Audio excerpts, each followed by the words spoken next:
Okay. Evening, welcome to a special finance meeting for Monday, February 6, 2023. We have 3 items on the agenda. First item on the agenda is the matter of authorizing the mayor to submit an application to the U.S. Department of Homeland Security, FEMA, and accept, if offered, a fiscal year 2022 Assistance to Firefighters Grant Program. Can I get a motion to get it on the floor? So moved. Second. Moved by Mr. Sarah, second by Ms. Davis. From the administration, is that going to be Fire Chief Pernesi speaking about this? Okay. Chief, would you going to come up?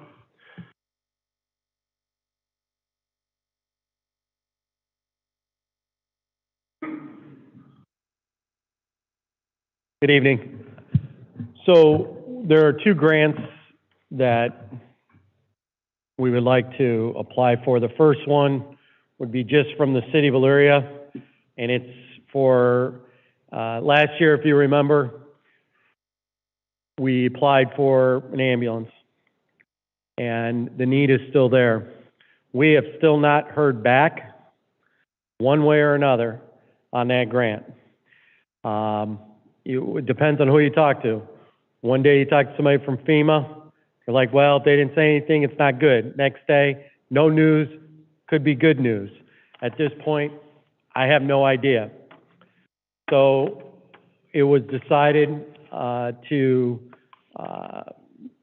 try it again, but this time I have a rescue truck that is staffed when staffing permits that is 25 years old. So I figured, let's go for replacing that vehicle, but when we spec it and we build it, if we get this grant, we put a cot in the back. And it serves, I'm basically killing 2 birds with 1 stone. So I've replaced a unit that is 25 years old with a unit, hopefully with this grant, provides the same type of equipment, but also has the ability to transport. And that is the single grant for that. The other grant, you want me to wait or you want? Okay. Does anybody have any questions in regards to what's being requested by the chief here? Ms. Mitchell? Thank you, Mr. Chair. Through you to Chief Pernesi. And you probably went over this last year, and I'm sorry that I don't remember. Why does the fire department need to transport? Does that need ever arise? Yes. There are times right now, and I, this is not to get into any kind of controversial things, but Life Care's call volume is out the window. They cover a larger area than just Elyria. And when they are busy elsewhere, our problem is, yes, call volume for EMS is going up in Elyria, but when you hear me come up here, see me come up here, we are dealing with problems that are outside of Elyria. EMS call volume in Amherst, where Life Care serves, is going up. EMS calls for service in Carlisle are going up compared to where they were. So what happens is, Life Care is Life Care. It doesn't matter whether they're responding to a call in Lorraine, Carlisle, Elyria. It is the same organization and the same fleet of units.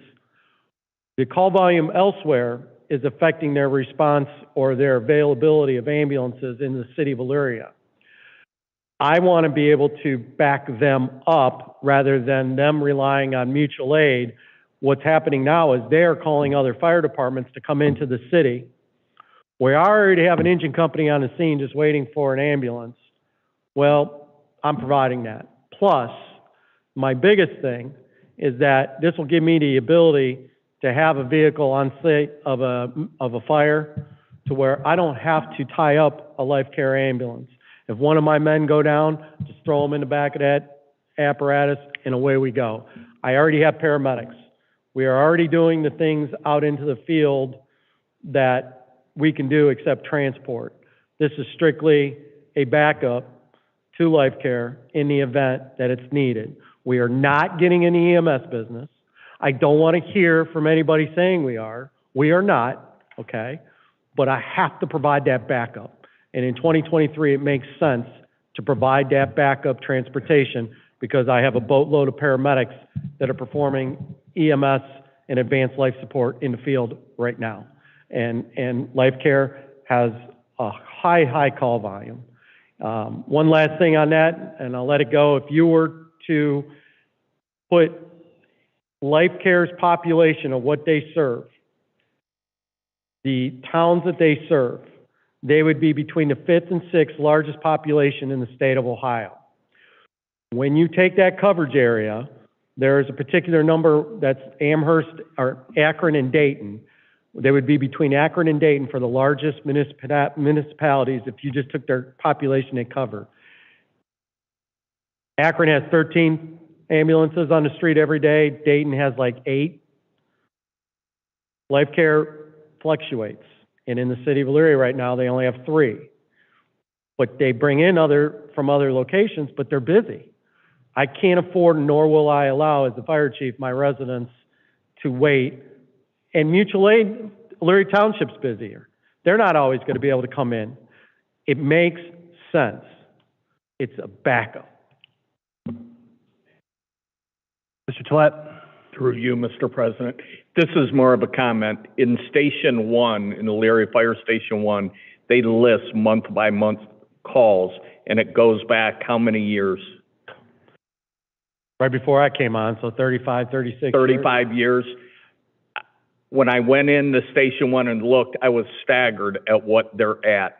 And how it was explained to me, a lot of this is the additional motor vehicle accidents also, because of how people are driving today. And this is a national problem. This isn't an Elyria or even Ohio problem. But the accidents and their responses are through the roof. And one other thing to remember when anybody questions, why is the fire department responding? The fire department only responds on less than 50% of all 911 EMS calls in the city of Elyria. Remember that. So when someone calls 911, our numbers for the last few years, and I can send that to you, we are only responding on like 43%, 46%, 42% of all EMS calls in the city of Elyria. So anybody that says you're responding unnecessarily, all right, we are only responding on advanced life support calls. So when someone calls and says they cannot breathe, I send them the closest fire truck. And this program has been around for years, and I'm providing a paramedic at their doorstep within 4 minutes that can give them drugs, that can restart their heart. But at the end of the day, when you look at the numbers in the city of Elyria for EMS, last year I want to say we responded on less than 50% of EMS calls in the city of Elyria. Yes. Oh, sorry. Ms. Davis. Through you, Chair. So EMS usually charge what, like $750 to $800 a call? So if you are doing it, who's going to be billed? I mean, how's the billing situation going to be? So billing, for the most part, is controlled by the government.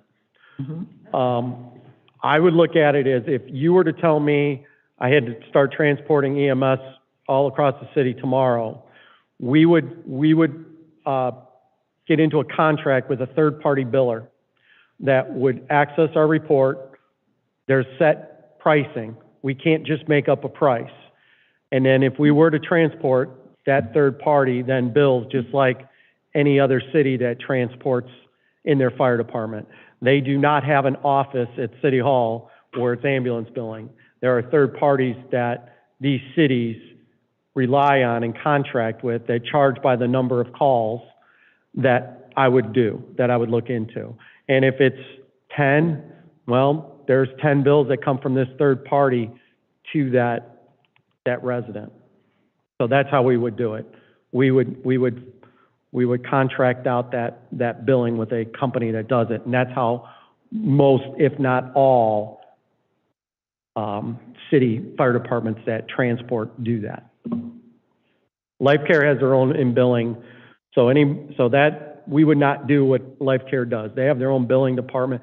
We would contract with a company that would just send Mr. Smith the bill at their address, and most of the time their insurance or Medicare, Medicaid sends that on. there any other questions in regards to what's being, Mrs. Davis? Through you again, Chair. I didn't get the cost that you were asking for. Was,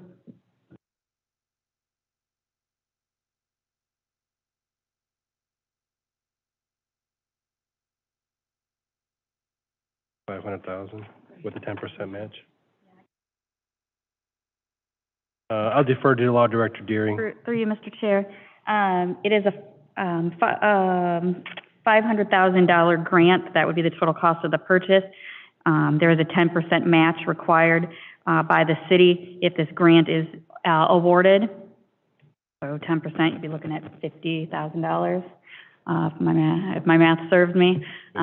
So yes, if the city is awarded this grant, we're looking at $50,000, and that would be paid out of funds yet to be determined by the finance director. Finance Director Pulaski? I'm going to weigh in on that. Through you, Mr. Chair, I would assume that that would come from the general fund, but the discussion could be in the 2016.50% income tax fund, but I would prefer the general fund. All right. Does anybody else have any questions on what's been brought before the committee here? This is an emergency, so does the motion concur? Concur? Is this a second? concur. Is there any further discussion? Question? All those in favor signify by saying aye. Aye. Opposed, nay. Motion carried.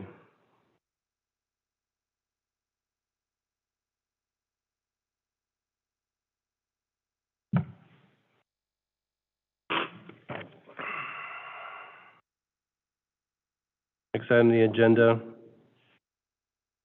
to consider the matter of applying for a U.S. Department of Homeland Security FEMA grant in order to authorize the mayor to apply for and accept, if offered, for the fiscal year 2022 Assistance to the Firefighters Grant Program joint with multiple jurisdiction within Lorraine County for radio equipment. Stand emergency applies. Can I get a motion to get it on the floor? So move. Moved by Ms. Davis. Second. Second by Mr. Schneider. Chief Pernesti. So if you've been following the soap opera, the radio issue. Right now, I mentioned at the last meeting that it was pretty much dead in the water with the county. I was approached by Eaton Township. What is happening now is communities are pretty much going off on their own now to procure these radios as a backup in case what's happening with the county doesn't go through. I am exhausted by the politics. I'm exhausted by the shenanigans. Eaton Township contacted me and said that they are going with Grafton Township, Grafton Village, Grafton Township, and LaGrange on a radio grant. Would I like to be a part of that? That's a no-brainer. I mean, we don't know what's happening.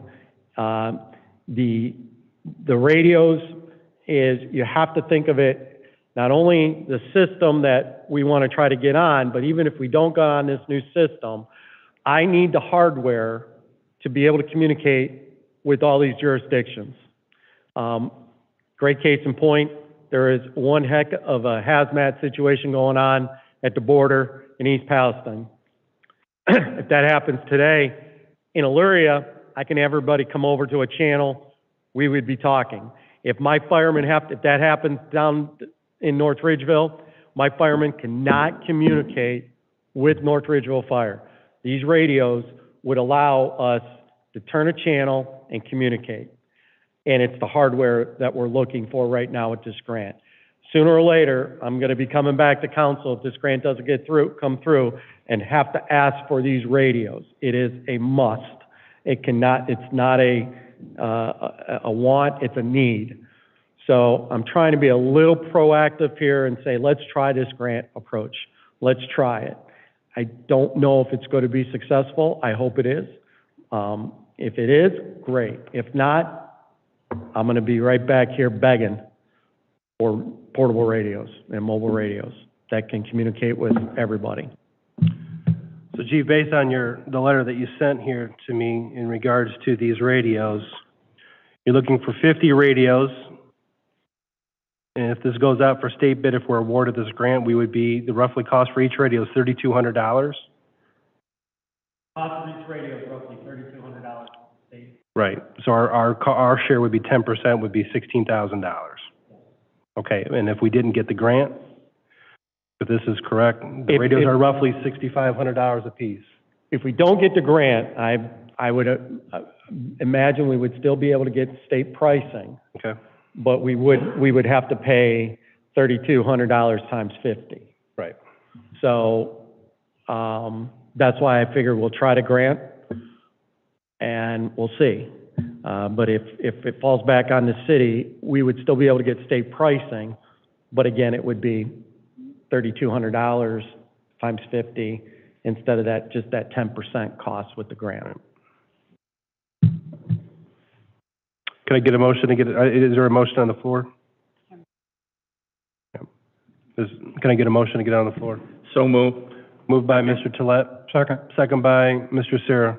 Is there any other questions in regards to the radios this grant that we're applying for here? Ms. Mitchell, that's okay. Thank you, Mr. Chair, through you. I'm not on this committee, so thank you. But, Chief, you specifically said this is for the hardware. I'm assuming you're gonna need the software to go along with the radios. You have to think of the software as the radio system. The hardware right now will allow us to communicate on our system here in Elyria, which is good. Okay, so the system we function on here in the city of Elyria, the coverage is good. We have no real major issues. My issue is the compatibility of other fire departments and being able to talk. And the radio itself, it's kind of like a new TV that can stream. These radios can do a lot, and I can put different types of bands, frequencies in these radios that I cannot do with the radios I have. So if we don't go to the Harris system that we discussed in the county end with that system, these radios will allow my firemen, if they go to Ridgeville, turn a channel and talk to them. Go to Avon, who's on this Harris system, turn a channel, talk to them. That's what I mean as far as the hardware. Mr. Tolet? Through you. Will you be able to communicate with the county sheriffs with these? Or would that require, okay. No, so right now we'll be able to communicate with them. Right now I could communicate with them. My big thing is I gotta be able to communicate with the Elyria Police. I can communicate with the Elyria Police. Elyria Police can communicate with me. With these new radios, I'll be able to communicate with the Elyria Police. Hell, I'll be able to communicate with North Ridgeville Police on their bands. It's just, it's communications in the next century, you know, that we're trying to get up there and trying to make our department safe, but also try to keep up with the technology that will allow us with these radios. They're just really expensive. Thank you. Ms. Mitchell? Thank you, Mr. Chair, through you. Governor DeWine mentioned in his State of the State last week that the state may be willing to pay for these.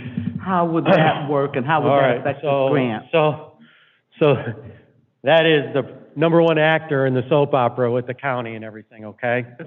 So here's how I need you to think about it, think of it.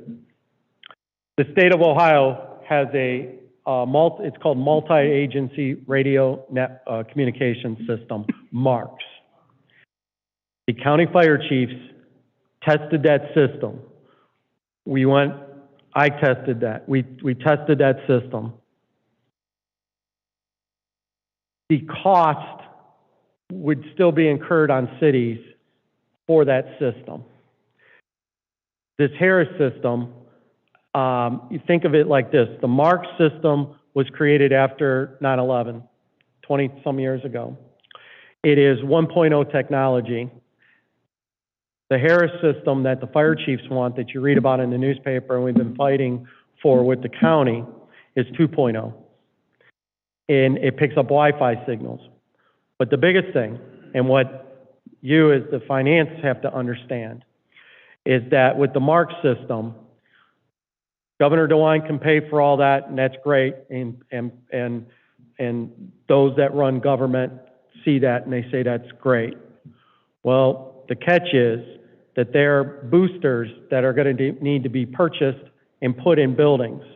These radios have a very difficult time getting out in concrete structures, and so the city would be on the hook to put these boosters in this building. They would be on the hook to put one in the hospital. Any building in our city, we would have to either be on the hook with the schools or what. All the big buildings and new buildings would probably need to have these boosters in there. That's something that they failed to say in all this. The Harris system, you don't need to do that. So one last thing, so like the college itself would need this multiple boosters to get the signal out. Right next door to Lorraine County 911. With the Harris system, again, I was able to sit down in a tunnel and communicate with a fireman in Avon. So it's head and shoulders above. I guess the best way to describe it is this. Mark's is a cell phone that you had in 2004. Harris is a cell phone you pull out of your pocket right now. They both will work, but that 2004 isn't going to give you the same quality that that cell phone you pull out of your pocket right now will do. And that's the way the fire chiefs we're thinking right now, and the sheriff. Anybody else have any questions? Okay, we have a motion, we have a second. Is there any further discussion? Question. All those in favor signify by saying aye. Aye. Opposed, nay. Motion carried. Thank you, Chief. Next item on the agenda is the matter of we consider the matter of paying unencumbered bills for 2022. The finance director to pay unencumbered bills from 2022. Suspension of rules and emergency applies. Can I get a motion to get it on the floor? So moved. Second. Moved by Mr. Sarah, second by Ms. Davis. Finance Director Pileski.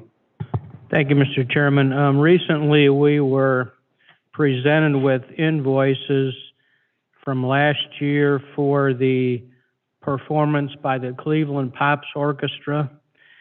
That cost is $17,500, and we were presented with invoices to Witt O'Brien's Limited Liability Corporation, which is the firm that has been hired by the administration to review ARPA expenditures and whether they're appropriate or not. So it turns out that there was never any purchase orders entered into the system for these invoices, thus being they are unencumbered. And because of the dollar amount and because they're unencumbered, I brought them forward to get council's approval to pay these unencumbered bills from a prior year.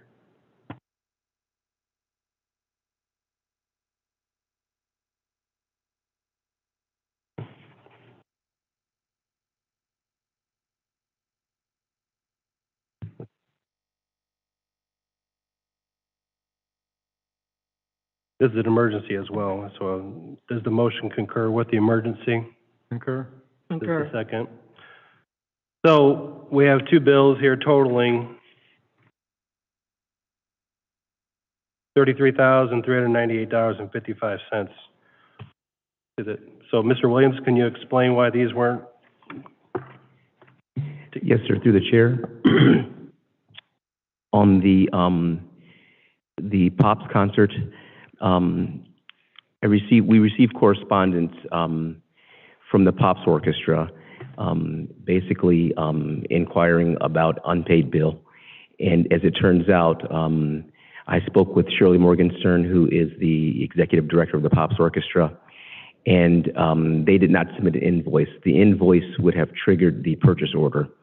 And when I reached out to her to get an explanation as to what had happened, they had sent us a letter of contract.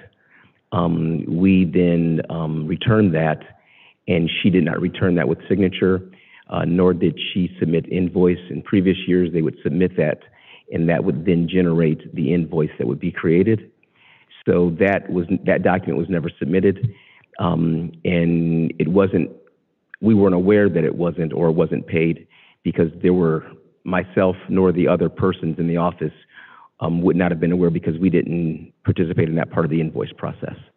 So she brought that to our attention, and we then responded appropriately. But it was simply she hadn't sent an invoice. And I believe they were reviewing their end-of-year finances and realized that they had an outstanding unpaid document or expense with the city of Elyria, and they then corresponded with us, and that's how it came to our attention. As far as the Witt O'Brien, we contracted with Witt O'Brien in March of 2022, and on January the 3rd, I received correspondence from one of the representatives, and they inquired as to the person or the address in which they were sending invoices. I had never done this part of the invoice payment until taking over some of the responsibilities of the Safety Service Director. And so what had happened was they were sending invoices to an email address of a previous employee, not the director, but one of the administrators, and they weren't being answered because the person was no longer there. So I then reached out back to that person on the next day that I got back in the office on the 4th of January and confirmed that no, that was not the person to send the invoices to. They then sent me invoices from July to present. So there was never also a vendor created because to the same address they would have sent a W-9. So I had them send me the W-9. I forwarded that to finance. We created the vendor information, and I also forwarded them the invoices. We do have a current contract with them, and it goes through 2023. And we have all the invoices for the work that was done. But again, they were sending the invoices to an email address. Again, they were at their end of the year doing their auditing and realized that they had not received payment. And I was in frequent correspondence with this person based on the programming work, never on the invoicing. And so she then sent me the inquiry, and I shared with her that was the wrong address. And we forwarded that information. So that's kind of where we are with that. I can provide you all the emails corresponding between myself and that person from the first correspondence on the 3rd of January. I think by the 5th or 6th, we had all the information, and we had begun the process of setting up the POs and all of that. So with Witt O'Brien, so they're telling us what their role is to tell us how to spend ARPA dollars or explore different opportunities or Yes. policy with that? So when were they hired? All of the ARPA, all of the grants or any of the programs that we do in ARPA, we would forward them for their review. They would review all the programs to make sure that they were ARPA eligible, that it was appropriate allocation. If there were any problems, they would review those. The scope of their work includes grant management, data management, financial and budget management, and then after action performance reviews. So they work with the Treasury on this regularly. They reviewed with our finance department, how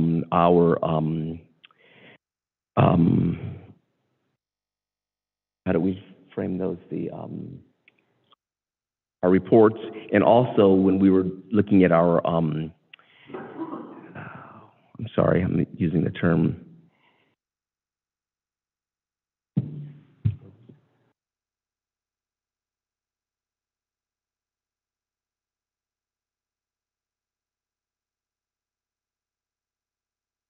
For all of our revenue replacement, they approved that, made sure it was to form and appropriate. They interface with Ted and John on those things. They make sure that our reporting is appropriate. Review all of that for our quarterly reports. So they've been working with us pretty closely. All of the programs that we did for essential services and small business, any grants that we've awarded, they have reviewed them. They reviewed the applications to make sure that they were appropriate and that they were done properly. So it seems like, to me, it seems like it's a duplication of service of what we're hiring Macaulay to do? I mean, isn't that the purpose of? No. Macaulay is doing grant writing for us and those kind of services. These are not grant writers. They review based on Treasury guidelines, and that's very different. So this is focused on Treasury and ARPA expenditures specifically, whereas Macaulay is general grant writing and government relations. Okay. So these folks do not write grants for us. But you would think that they would be able to kind of not write the grants, but find out the information that we would need to see how we are, the use of the ARPA funds to maybe expand what was originally the onset of these ARPA funds. That's just my opinion on that. It just seems like we're paying another company just to tell us how we spend ARPA dollars. No, Macaulay does not tell us how to spend ARPA dollars. That is not anywhere in their scope of work. We can review, and I can provide you with their contracts and their scopes of work. They are providing us very different services. Okay. Mr. Tolet. Through you, I have two questions. Yes, sir. Number one, if we have an employee who leaves employment with the city and an email is sent to them, wouldn't it be automatically forwarded to the person who's taken their place or someone else that we would see that? I can't imagine that if Chief Pernesti or Mr. Farrell or Mr. Pileski would leave their position, that we would leave their email active. The answer is no, that did not occur. We have taken some measures now to address that. In fact, once this was exposed, I sent an email to that address, and that email didn't come back unanswered. So we are now putting in a protocol where there's a duration of time where, for example, when Director Brubaker left, we went through IT and we had his emails forwarded to me so that anything that was coming in we would not lose any of that. Nothing would fall through the cracks. What we've been discussed since then is having emails forwarded for a certain amount of time, then maybe 30 days or a certain amount of time that there will be a message going up that email is no longer accessible. That wasn't in the past. So this particular employee that left our employment some time ago, there were still emails going to that email account. My second question is, Finance Director Pileski very carefully during the budget last year and the year before went through, the ARPA rules were pretty severe. It was pretty detailed, I should say. And the finance office guided us on the use of those funds. But does this firm go back and check what they did? I'm confused about that because all of our guidance on ARPA, to my knowledge, came through the finance department and initiating at the federal government who issued that. And I think Ted may chime in here. So yes, there's a significant difference in the Treasury guidelines on the ARPA funds versus it was with the CARES Act. And correct. And they did interface with our finance department on some of the things around our revenue replacement, and they did make some recommendations and some changes and alterations. And I think from my conversations with the finance director, he can speak for himself, that their information was very helpful in that process. Okay. Through you, Mr. Chair. Yes. Mr. Williams is correct. I did spend some time with a representative from Witt O'Brien regarding the revenue replacement formula. I think the things that they were doing also was before monies were spent, they were relied upon by the administration to determine if what they wanted to do with the ARPA money would fall under the guidelines. And in some instances, their recommendation was it does not fall under the guidelines. And so we did not move forward with those things. Some of them, they gave us direction to, in order to fall under the guidelines, A, B, and C must be met. So it's been very helpful in making sure that we adhere to those guidelines. And then also, in the reporting side, making sure it is the right, things in the file so that the reporting is successful and that we aren't dinged post-expenditure. Ms. Davis? Through you, Chair.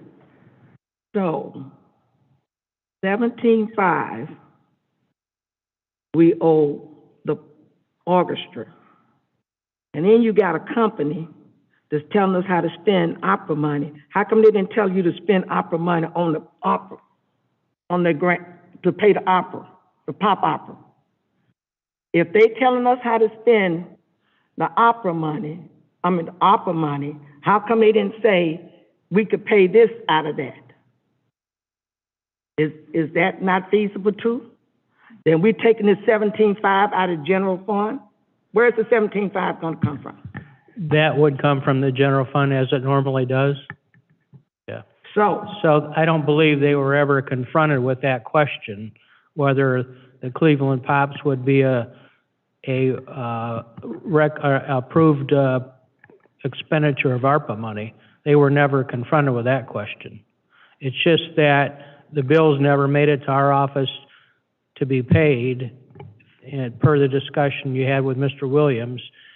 And now it's time, it came to light, so the work has been performed, but I need authorization to pay an unencumbered bill from the prior year. So the plan was never to use ARPA money for Cleveland Pops. Ms. Davis, these are encumbered bills that were never submitted to the finance director, so now we have to pay them. And so now, this is what's brought before us. Go ahead. one other question, through you, Chair. I thought correct me if, I thought we always got donations for, like, the fireworks for the pop opera. No? We received very, very few donations for the Cleveland Pops. I don't believe there was a campaign to solicit donations for the Cleveland Pops. Any further discussion? All those in favor signify by saying aye. Aye. Aye, opposed, nay. Motion carried. There's nothing more to come before this committee. I'll entertain a motion for adjournment. So moved. Moved by Mr. Sarah. Second. Second by Mr. Schneider. All those in favor signify by saying aye. Aye. Aye, opposed, nay. Motion carried. Thank you.